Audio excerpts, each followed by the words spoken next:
Good morning, everybody. Welcome again in this auditorium for the last session, the last morning of this EuroGEO workshop 2023.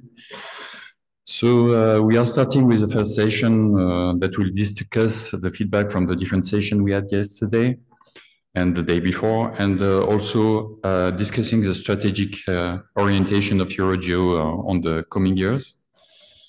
So I think you already seen a lot of the things that happened during these 2 days, and hopefully it will be more coming in the months in front of us. And so it's time to discuss this strategic aspect and to have the flashback, the flash feedback from the different sessions we had. So I let the floor to Erwin that have organized the different feedbacks. And so, Erwin, the floor is yours. Thank you. In fact, I did not organize any feedback. The session chairs were so gently to do this on behalf of the whole list of presentations and the audience. So these were the sessions we had yesterday. The thematics, very rich set of thematics.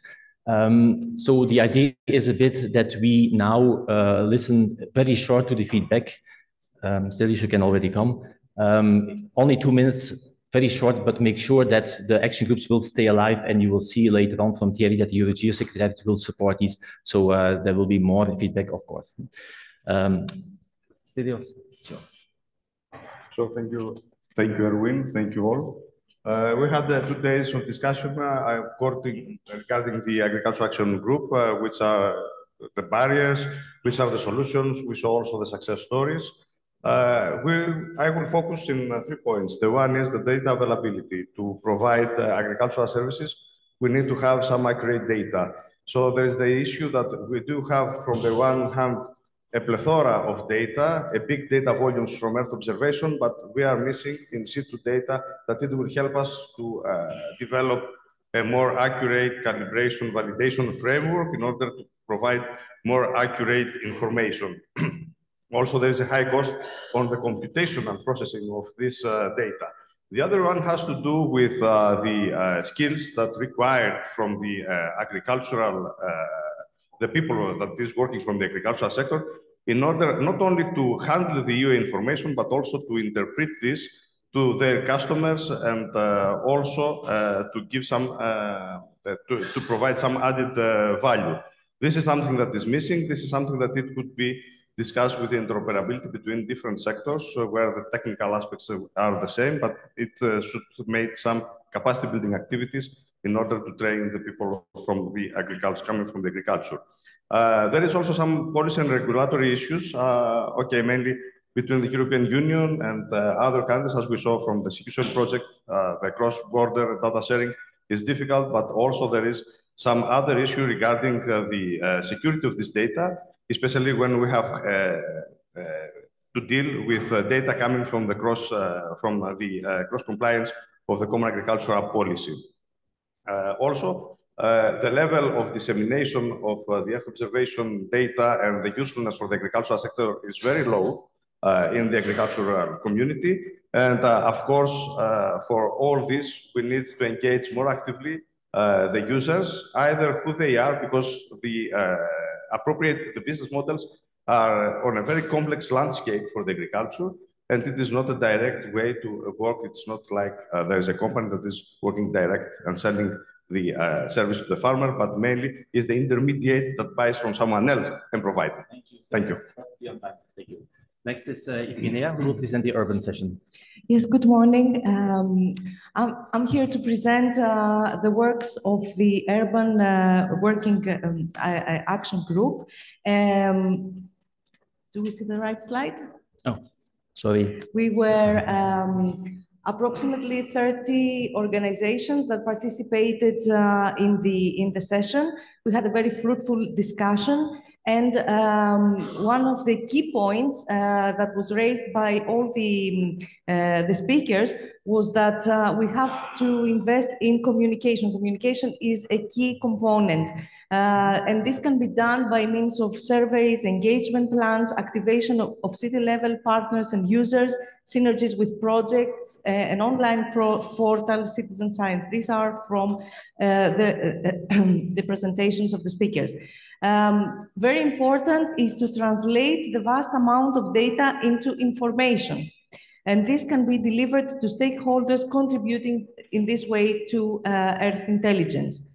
Facilitating the build of synergies in the domains of climate action plan and investment strategy, innovative city governance and city engagement, involvement of European, national and regional level structures like national coordination mechanisms. Linking with resilient cities and human settlements working group, this is very important. Supporting the EU cities mission and climate mission. And there are opportunities for funding from the European funding, but also from private investment. I would like to finish by saying that with the work and all the discussion that we had at the end, the group is going to support the reporting, the JRC reporting, and of course the ministerial brief for the Geo Week. Thank you. Thank you very much. Next is Alex, who will present shortly the digital twin session. Yes, thank you. So we had nice discussions about very different scales, European level digital twins, national level digital twins, all kinds of different projects and organizations working in these. Main challenges identified there is there's still a lot of information silos, a lot of things that are only available in specific institutions, even at regional or local level, and you not always know where all of this information is. There are also issues when trying to bring something from national to European or global scale in terms of scaling, and also the other way around, maybe global models that you want to bring down to a local level are oversimplified and the physics may not fit anymore, so you need to adapt these models. Of course, probably the biggest challenge is the harmonization of all the data and processing facilities and how they can operate with each other. There's also a large number of opportunities on the other hand. We have a lot of resources in Europe, a lot of different compute facilities, but they're quite segregated, so we need to bring them somehow together. Open source can play an important role here in terms of supporting sustainability, because open source software can be maintained by a community, not by one individual or one instance, which can really distribute the burden over many shoulders. We also have the opportunity to work together on all these different interfaces for interoperability, and in terms of common specification and standard, we can be active in the different standardization groups like OGC, ISO, and so on. The next thing, digital twins and this whole complex does not really yet have a home in EuroGEO. There is no working group on this yet, so we were also thinking a little bit what role EuroGEO, a possible working group, could play in this. It, of course, needs to be a platform of exchange to bring all of these different initiatives together, digital twin of the ocean, destination Earth, and a lot of other activities that are going on there. Identification of gaps in all the technology steps and data linkages, the link between the different nations that we have and our members of GEO can play an important role here as well. And finally, also help with the prioritization of the things that we need to harmonize and bring together, basically. Thanks. Thank you, Alex. Konrad, what happened in the land intelligence session? Thanks, Erwin. Yesterday, we had some great presentations from the group members. But the main discussion points were really related to quality of the data and also the validation and the sharing of land cover. So through the discussions that we had after the presentation, the main points really were about standardized access to reference data. We all need that today for a number of reasons, but it's putting it all together. You know, within EuroGEO, within Horizon, there's many places where reference data can be accessed. And how can we get our hands on that in order to commonly use the same data sets? So that's one of the points. The other one, of course, on quality measures is about, you know, what should be provided to be sure that we are using the correct land cover data. So what we're saying is we got to dig deeper than just overall accuracy and ask for some kind of minimum requirements when it comes to uncertainty of the data we're using. Another one that was really interesting that came up is, well, how do different land covers talk to each other? And of course, in our day of automation. Hopefully we can get within the group some discussions and moving forward with automatic going towards ontologies so that we can link land cover together much better. And AI, machine learning, deep learning, getting the right data, both for the training side and also for the validation. That's one of the goals, I think, of our group.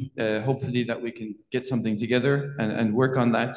And then at the end, still clarify what it is from the measurement. So going from EO to the actual data that's used for Green Deal and everything else, make sure that we have all those definitions clear, not just for our experts, but also for the users. Thank you. Thank you, Colin. Next we have Alexia. You had two topics in fact. You had disasters and health, a lot to tell, but please go ahead. Apologies, Harris was a bit sick, so I will briefly not say all these things. So from the disasters and the health action groups, we first of all underlined that for the improvement of the TRL, for the enhancement and the operational use, scalability and transferability, all these RIA and awards are very important. In addition, there are a lot of needs for capacity building actions and coordination like FPCAP and the GeoCradle. Of course, sustainable funding is necessary in order to have this permanent support and to have to secure their sustainability. On the other hand, the EuroGEO and the action groups are indeed recognized as the forums where all this exchange among the key players can take place, and this can be further supported by the EuroGEO secretariat and all this communication also in between the key events like this today. It can also be coordinated and have a communication and sharing of best practices in between the meetings, for example, through newsletters, through blogs, to share the success stories and the progress that is happening in the action groups. The private sector was also highlighted as important in order to have their demands covered and to move to the demand side in general. And in this, the co-design methodology developed in SHAPE was highly appreciated. And it can be time consuming, but it's very important because like this, we ensure finally the sustainability of the products that the scientists and the researchers develop. And last but not least, the Copernicus thematic hubs were highlighted as very important in order to establish cooperation and make synergies. And the different data sources, not only satellites, but also within situ, the combination of these are very important in order to secure the data accuracy and to increase the reliability of our services and products. Thank you. Thank you, Alexia. Next is Juan Maso. Juan, I think Green Deal Data Space has a lot to tell about that, no? Yeah.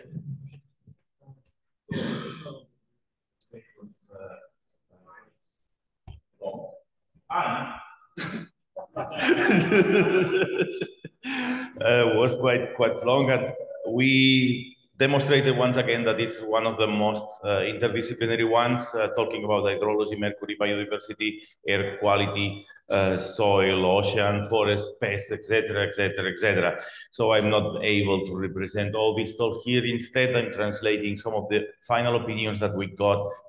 So data integration by using catalogs and data cubes is essential for data processing.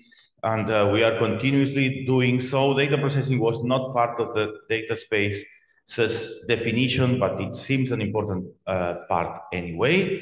For external people, it's difficult to know how the European community, the services, the data they are provide are available, where they can find a list, etc. EuroGEO can support the fragmentation of EU national projects. The Green Deal data space focus on data sharing among parts that they trust each other, while the GEOs is more focused on knowledge generation and knowledge platform. The Green Deal data space focused also on governance. We have been some kind of a lax government here in EuroGEO. Maybe this is going to change.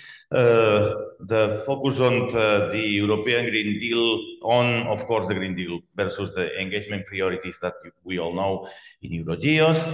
So we think that it should be easy to actually interoperate with geos from the data spaces, because we share a common set of interoperable standards. And in contrast, the trusted and high traceable and well-documented data sets should be prominent in the data spaces, as they are focused on making data available for policy. Are we actually reinventing the European SDI? In some sense we are, but we are collecting the experience of the 20 years of implementation, plus we are adding new actors, new data sources, and we are fulfilling the needs of more applicable regulations. Thank you, very interesting. Since we are in Bolzano, we could of course not avoid the session on geomountains. So Carolina, please, the floor is yours. Thank you very much, and good morning, everyone. We are surrounded here by wonderful mountains, so it was natural for us to also discuss mountains more specifically. Can we have the slide, please? Sorry. So the session was titled Elevating Mountains in the Geo Post-2025 Strategy, and we invited a number of EU-funded projects to present some of their experiences and lessons that we can also take in that advice. So from the outset, I would like to also thank the presenters for their wonderful contributions at this session. I would like to highlight 4 key recommendations and lessons that we discussed. Number 1 is context. Mountains are natural integrators for many phenomena that are happening around the world on global change, from climate to demographic change and so forth. So it's important to also consider that there are multiple and diverse disciplines involved in studying that, but also in formulating solutions to those. So it's important to have a platform that allows for all of that integration to happen. And of course, mountains are also globally distributed. And in fact, here in the European context, we have mountain ranges distributed all around the continent as well. So it is important to highlight the key aspect of integration there. And each context is, of course, unique where it happens. Number 2 is engagement. Meaningful stakeholder engagement was key for a resounding lesson from all of the projects we showcased. The iterative 2-way dialogue is key, and inclusive process integral to the project's own legacy in terms of its impact. For example, things like uptake of the insights of those projects into policy. Number 3 is sustainability. Data products, and information produced are key project legacies that need support beyond the projects. And it's important to integrate adequate metadata, interoperable formats, follow established protocol standards, or design them if they don't exist, and generate documentations, DOI, repositories, and outreach support as well. And lastly, coordination. This is a key theme that also came through a lot. There is a need for adequately resourced, networked approach to connect, exchange, and outscale the legacies of projects. And this comes back to the first point on context. And for example, things like EU coordination and support actions could be a means to be able to enable that sort of coordination. Thank you very much. Thank you, Carolina. Next is Thierry Ranchin. We'll talk about renewable energies and climate. Thank you very much, Charlie. So the session we had on renewable energy and climate was quite interesting in terms of topics we have discussed and the different elements we have evocated in terms of energy. But we tried to have a wrap up and a discussion later on how to support the EuroGEO 3C strategy. So the coordinate, combine, cooperate, the complementarity of the different organizations and tools that are inside this working group, and what we are waiting from EuroGEO. So I tried to summarize this through that. And so when we are looking to this EuroGEO strategy, the better and continuous communication was something needed and underlined by all the participants. The need for a better coordination between the different actors. We have different level of organization. Copernicus, the new Copernicus Energy Hub, the action group, the GeoVenner initiative within GEO. And so there is a need for interlinks with the various thematic area also, because energy is also surrounding information to climate, to taking care about what's happened in the land, in the ocean, etc., etc. So it's something which is in the middle and need all the support of all the activity around that. So this complementarity of the tools and resources. So there is a need to contribute to the Copernicus Energy Hub and vice versa, that the new Copernicus Energy Hub will contribute. GeoVenera, it's also a way of getting outside Europe. So we have these two levels and spreading the information at large and organizing some joint action. And so what we are waiting as a group about EuroGEO, it's really a support toward funding, but also to wear our EuroGEO color proudly. So we are EuroGEO, and so that's the branding which is needed. And so we sorry, we need an intermediate with the global geo, how we can reach them, how we can exchange with them at the European level, and also we need some support to go to the international partnership and to showcase the European strengths on all of this. And so EuroGEO is a network for us, a community.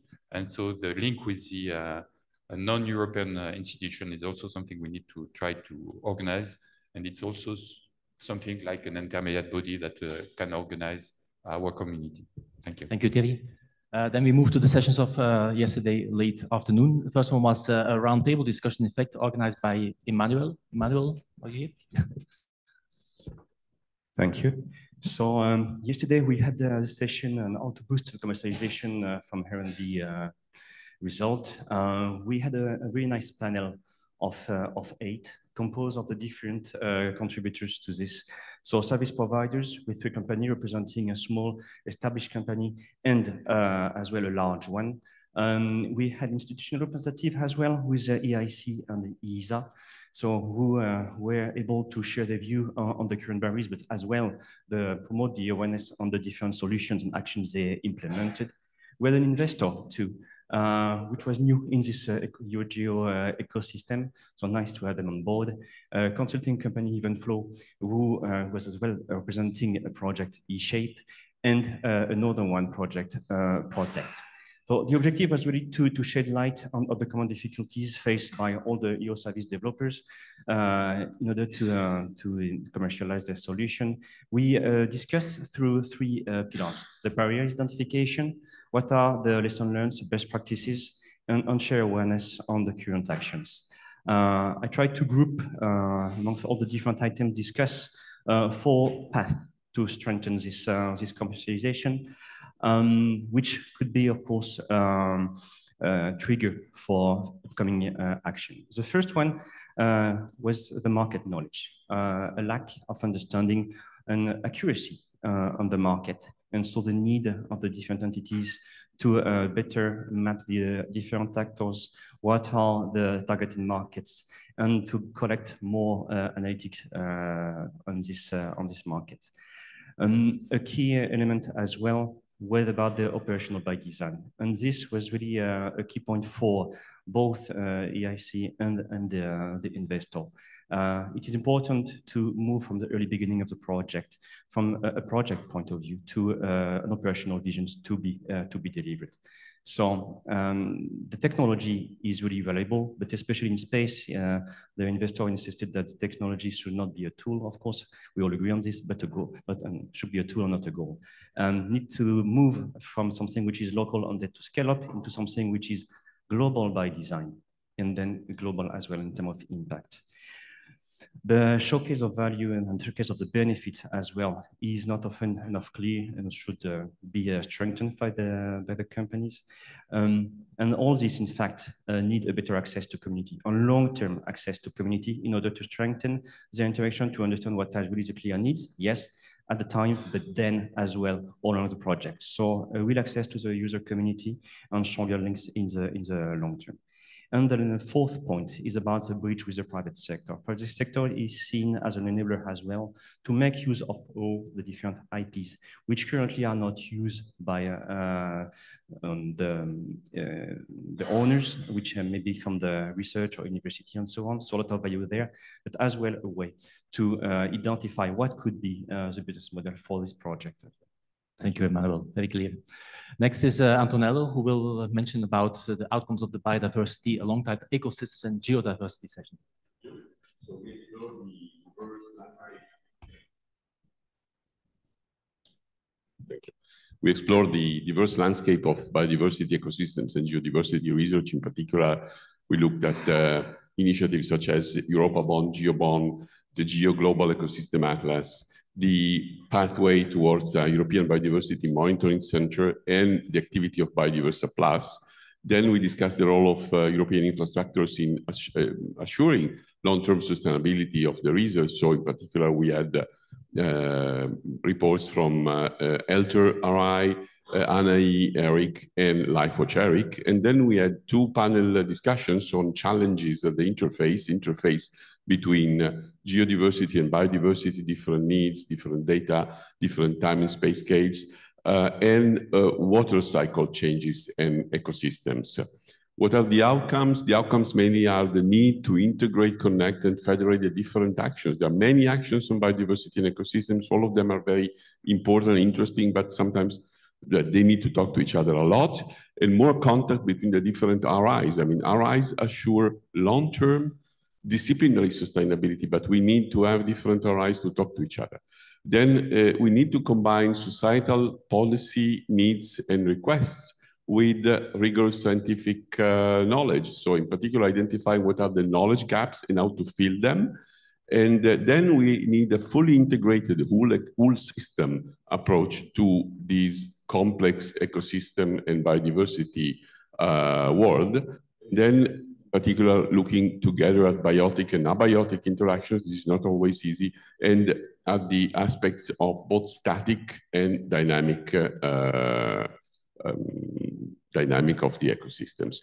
Now we have a working group, an action group that will meet during the course of the year, and then hopefully we'll report on results next time. Thank you, Antonello.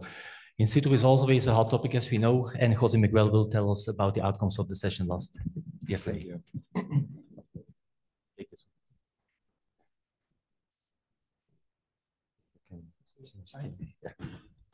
one. Good morning, everyone.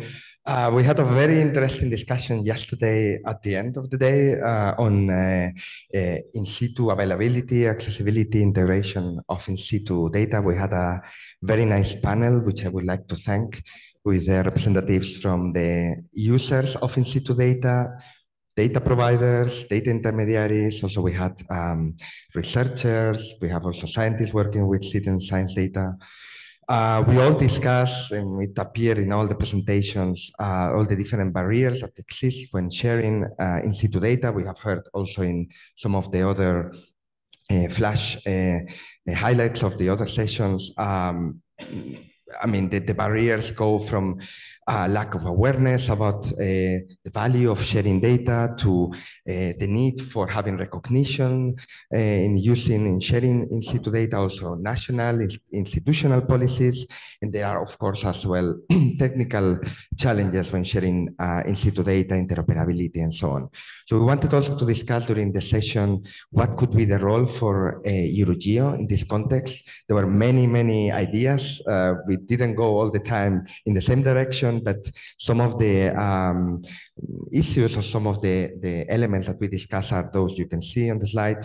We could see EuroGEO acting as an intermediary between data users and data providers, facilitating interoperability between them, and also providing data repository, raising awareness about in situ data, activities as well, trying to get to publicize this kind of activities, gather in situ requirements, like for example, we are doing with the Eurac tool, providing guidelines, facilitating cross-disciplinary discussion in the dedication of essential variables, and supporting integration of novel data sources. I think that's all. Thank you, thank you. Those that were very attentive of you will have seen that we skipped the session on coastal services, but Muriel is here with us to do the debrief on what was discussed there. Muriel? We don't have slides, unfortunately, but I guess you will. Okay. Well, good morning, everyone. So sorry, I haven't my slide on the screen, but I have it here. I've animated a session called Sustainability of Coastal Ocean Services yesterday.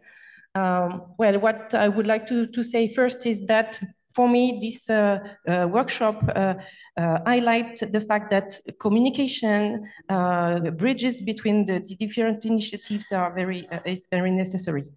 So what we present yesterday, what we showcase, we present the Copernicus Marine Service as a sustainable public service that supports the development of sustainable coastal services. What we plan to do is to develop the coastal component of Copernicus, not in having new provider, but we want to co-design and co-produce with national stakeholders to share and to improve the interface between the Copernicus Marine Service and the member state expectation. The national services remain the national services, but what we want to do is to better serve them. So we had several presentations regarding different coastal services. Some of them were funded by the private sector or by the public sector. And what it appears is that it's necessary to leverage both ways to sustain the coastal services. And this is the way to improve the service to member states for the implementation of policy and so on. What I can mention is that the eShape program provide essential co-design tool and community support. This is also necessary for sustained commercial exploitation. We animate the GeoBlue Planet EU office, and we need to work with EuroGEO to provide concerted support, including the European Commission Transversal Collaboration Program. So that's it for me. Thank you. Yeah, thank you. May I ask for the round of applause for all the session chairs? Because it's really not an obvious task to organize all this. You spent a lot of time, and on behalf of the organizing committee, really appreciate for all the work you've done. Having said that, there's still one thing to do for you. As you know, the colleagues from the JRC, so Albana and Broek, they will compile a report out of this EuroGEO workshop that we want to finish before the Geo Plenary, the Geo Week, the Geo Ministerial in Cape Town, so within a month. So please send your output or input to the session, to the report to Broek and Albana, and they will make sure that we get a nice report that we can present at the Geo Ministerial. Okay, next speaker is Thierry Ranchin. So we all know, of course, about eShape. Unfortunately, this did already finish after 4 hectic years. But Thierry is going to tell that EuroGEO will not end here, and certainly not our support from the Commission. And there will be a next step. So Thierry, the floor is yours. Yeah, this one. Okay.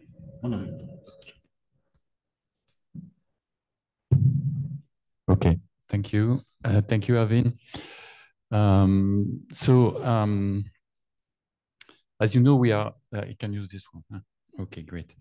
The idea of today is to try to build on what we have done in this last year, and also to track what can be done for the future and for the EuroGEO strategy. So I was asked to do this presentation. And so I need to come back to the current vision and the scope we have in EuroGEO. So mainly the sphere of activity are the coordination of the geo-relevant activity. So we try to do so today and the day before. The action group was one of the example. And so we are contributing as Europe in all this geo initiative and priority, but we are not really visible. And that's a point that underlined also the job we have to achieve. So we implement a user-driven research and innovation agenda, trying to have more and more user of Earth observation, a new application, and to go further on our activity. And so that's required when we are looking to the geo priority, an organization, and to require demonstration, incubation, upscaling, and replication. So EuroGEO should also support the cooperation among European and national program. We have a discussion about the national mechanism on the beginning of this workshop. And so we have also to try to organize a user community. And we have had a very good example about all the community that are around EuroGEO through the wrap-up we have today. And so that's really, in my point of view, where the richness of EuroGEO is you are the richness of EuroGEO, and we should go on. And so there is this cooperation with other regional geo, as you have maybe seen on the work achieved in the regional geo description.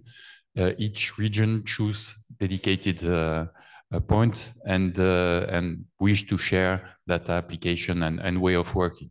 And Europe is focusing on our EO industry, on the way we can organize the support to the decision making, and also the support to the EO industry. So most of you hear about E-Shape. For those who didn't, I just tried to recap some of the elements, some of the legacy of this project that stopped in end of April. So we had strategic activity, and what we have developed, the co-design methodology and the self-diagnosis tools is one of the big output of our work. Putting the user on the center of our discussion was essential. We have also worked a lot on trying to guide the people in order to be able to implement their services, the idea, their application. And so you have also this EuroGEO guide that was set up by Marie-Françoise, which is available. There was this capacity building best practice guide that was also developed. And this sustainability booster, which is continuing his own activity and will be available also for the community. And last but not least, we have also developed a EuroGEO governance series of ideas and trying to start the organization of the future EuroGEO. That was a strategic aspect of E-Shape that we built for the 4 years project with all the community involved in this. But also we did more than that, and that's what my colleague used to call the low-hanging fruit. It's not so low-hanging fruit, it's really fruitful activity that we have developed. So we have developed 37 pilots in 7 showcases.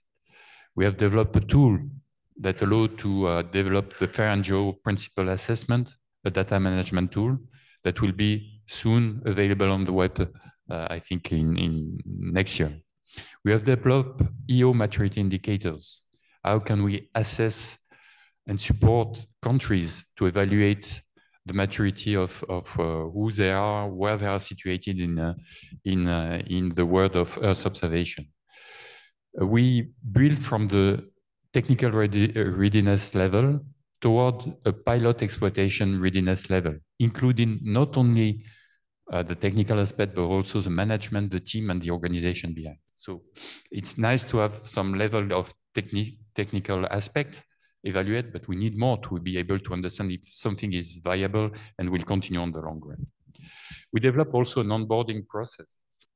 We start with 27 pilots, we end with 37. So we have to also find a way to test if our approach, our way of working was a good one.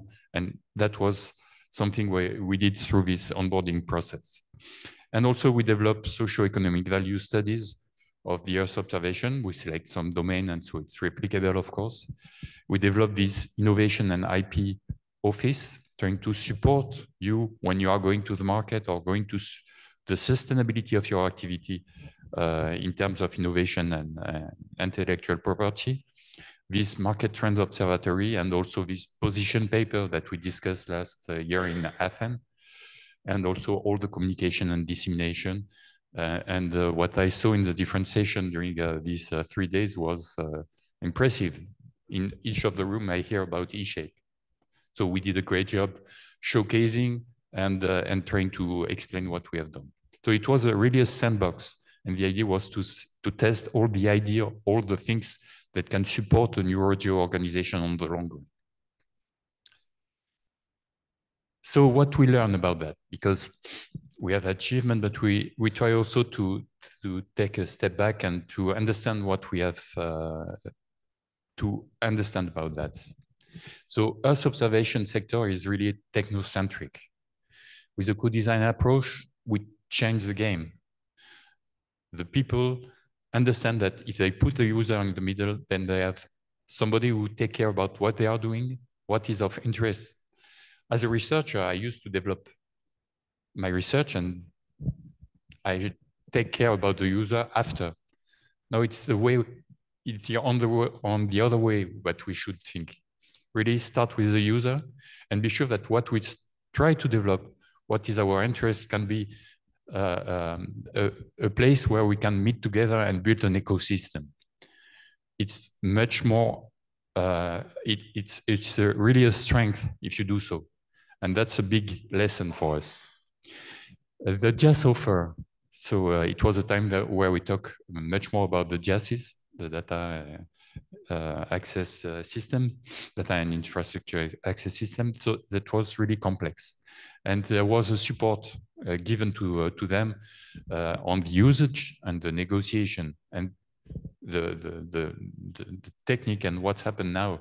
It's on the same track. So we have built on that, and we learned that we need to take care about how we can access cloud computing, HPC, how to support the user for that, and that's really something needed. So we have also the understanding that we are working, most of us, in an incentive approach, and maybe there is something to do in terms of leverage resource and go to a private and public partnership situation. And that's through the project. I think there are some tracks there that can be of interest. We also learned that we need an actor, someone which aggregates anything, combining grant, private sector, equity, fundraising, and the interaction with all the different organizations within Europe talking about Earth observation. So the landscape is quite complex. We have USPA, Cassini, Copernicus downstream, the new Copernicus hubs. So we need some guidance on that, and we need an actor which is able to support, which is able to support us. The maturity of each country, it's really an indicator of the fragmentation in Europe. And so there is technological aspect, research and innovation aspects, etc. And so there is a need to adapt anything for each country, so the fit for use for each country. And so that's something that we should have in mind when we are talking about EuroGEO. And so we built on legacy, and all the work that we are achieving is built on the legacy we have for the different projects. How can we construct something through R&D for the future? There is a continuity to organize between research and the final product, and we need to have the innovation, what we call in E-shape, the conveyor belt. How we can start with the idea and go and support all the steps that reach the final user uptake and the global application for the world. So E-shape was a common actor for this last 4 years. And so there is a need for this common actor for the EO domain.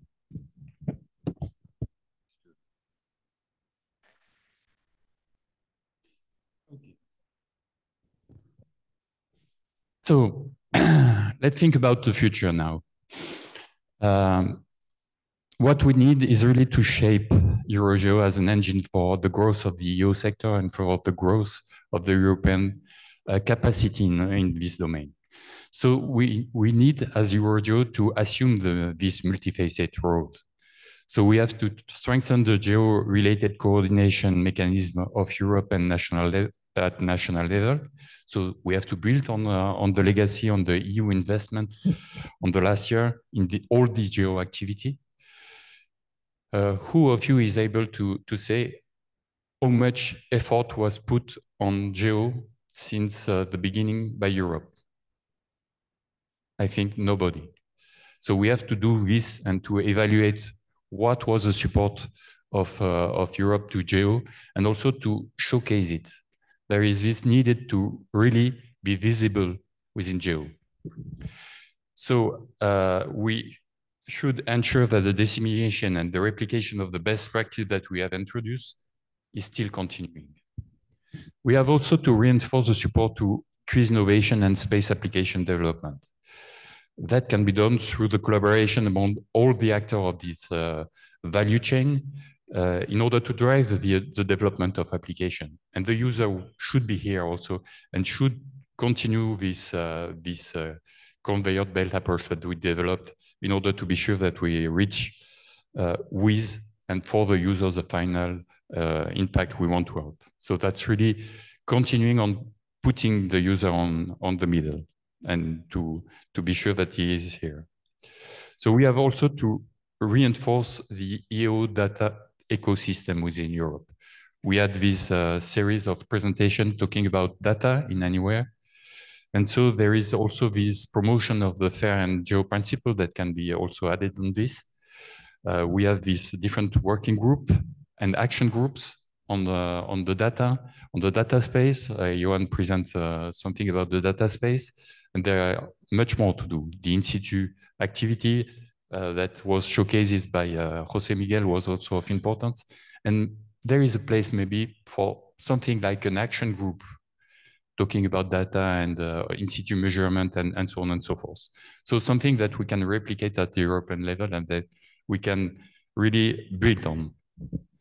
We need to create and develop a comprehensive innovation pipeline in Europe. And that allows us really to pursue this international cooperation to help and stimulate the user uptake, the market development, and really we go further in this direction. The technology we have developed in Europe is used worldwide, but we don't have a lot of feedback saying, thanks a lot for being part of the digital earth of Africa, for example, and putting effort in data. And we have all the people saying, hey, we have done that, but where is the acknowledgement of what we have done for that? So we need really to pursue this international cooperation and be really proud of being EuroGEO and to be there and to showcase that Europe is pushing in this good direction. And of course, we have to contribute to European Green Deal through further deployment and exploitation of Earth observation.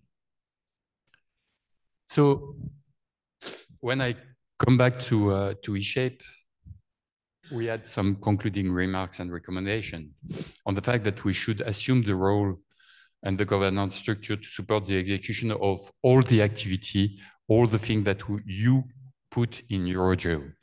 And so that's essential that we have a dedicated and sustainable EuroGEO secretariat. So the scope should be clear.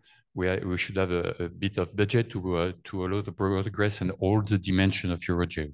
And so we have to organize ourselves really on that direction. So that means that we have to coordinate the EU contribution to GEO, to support the increased innovation, to promote and disseminate the FAIR and GEO principle, to foster international cooperation, and to create and develop a comprehensive innovation pipeline in Europe for Earth observation. The secretariat in itself is not enough. Of course, we need a series of support from the EU and from the different actors on Earth observation, the private sector also, to support the activity and to contribute to change the ecosystem. We had nice example, for example, in Italy on the money which is put on the table to change the game, to really put emphasis on Earth observation development and its usage. It's where we can have, I think it's one of the ways we can go further and go in the good direction. But it's also essential to have in mind that EuroGEO is not developed as a silo. We are in an international activity where GEO is global, but we are to be proud of what we are doing and supporting also the effort of the community. And so we should contribute to a comprehensive user uptake strategy for all the actors. And so that the way we think in order to develop the objective of the EuroGEO secretariat, so that the proposal on the table, it's not something which is new. You understand, thanks to Nicolas, that we are going to have this EuroGEO secretariat. Hopefully it will start in December. So it's a bit late compared to the EuroGEO week. But at least the idea is really to coordinate, support, and facilitate the implementation and the integration of the initiative, the EuroGEO initiative activity, and to support the action group.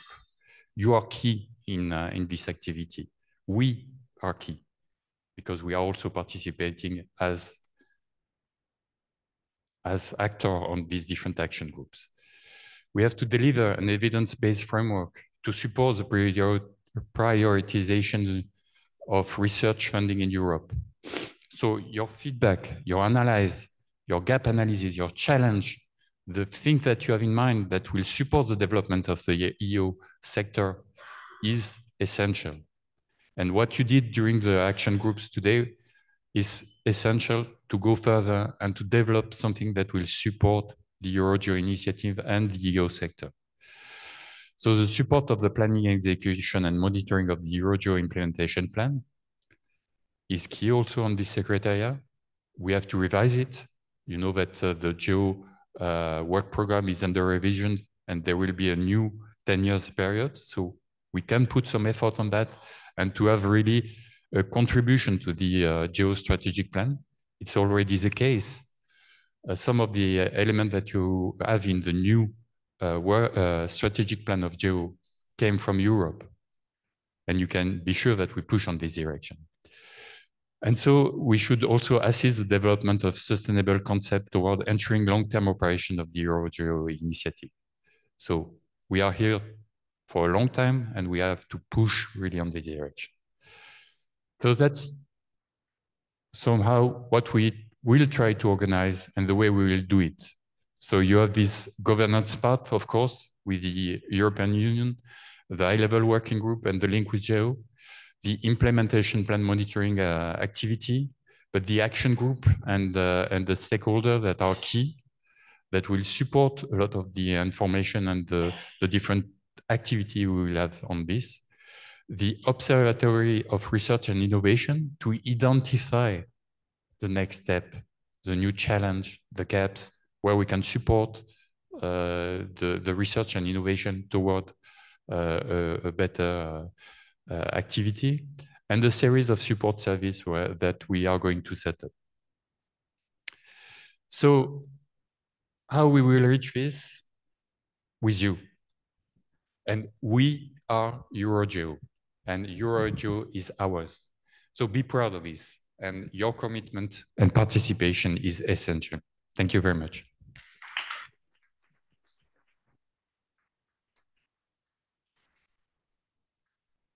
Thank you, Thierry. And good morning, everyone. So indeed, we are in quite a crucial moment of EuroGEO because, as Thierry said, so from December, we will have a EuroGEO secretariat based on a call that we did a while ago. And I'm not authorized to tell who actually is it, but rumors say it's the E-Shape people that will sign a contract soon. So, but as Thierry just said, it's really, we want to develop this together with the EuroGEO community, so together with you. And that's why we will now not have any other presentations. I will not have a presentation, but we will ask you to raise your voice and be part of the discussion of what is EuroGEO, what is it supposed to do, what is its vision, what is its mission, and how can the EuroGEO Secretariat support the work of, support your work. How can I show the next slide? Somehow.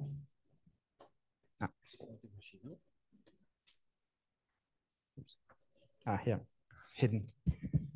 So what we're gonna do now is, oops, sorry, that's not the right presentation.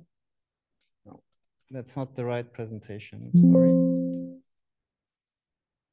Can we somehow have, the other one? Oh. So what we're gonna do now is we meet in groups downstairs. We have prepared tables where you can sit around and discuss certain topics. And we have already introduced these topics. I hope all of you have seen these posters outside where we have addressed certain topics and asked you to provide already your input. And actually in room 1, which is the conference hall, which is if you go down the stairs here to your right-hand side, you will find these posters and you can already include the work that has already been, or the input that has already been provided to those topics. And And in the other room, you can start freshly with a fresh mind and a blank paper, so to say. So thanks very much. So we have provided these topics here, and I will just very briefly introduce them. And it's really relates to a lot of the input that was coming from the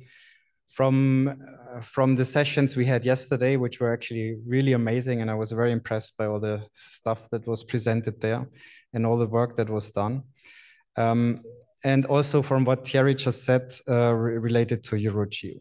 So we have the first topic is on how do we better link EuroGEO activities with what is going on national level. We had these presentations on the first day, and indeed it seems some of the things that were presented seems quite detached from what we are doing here and we are discussing here, and how can we better integrate this, and also with the other activities that we have in Euro. We heard about Copernicus, Destination Earth, many other things that are happening. There's a very rich landscape and we need to connect the dots.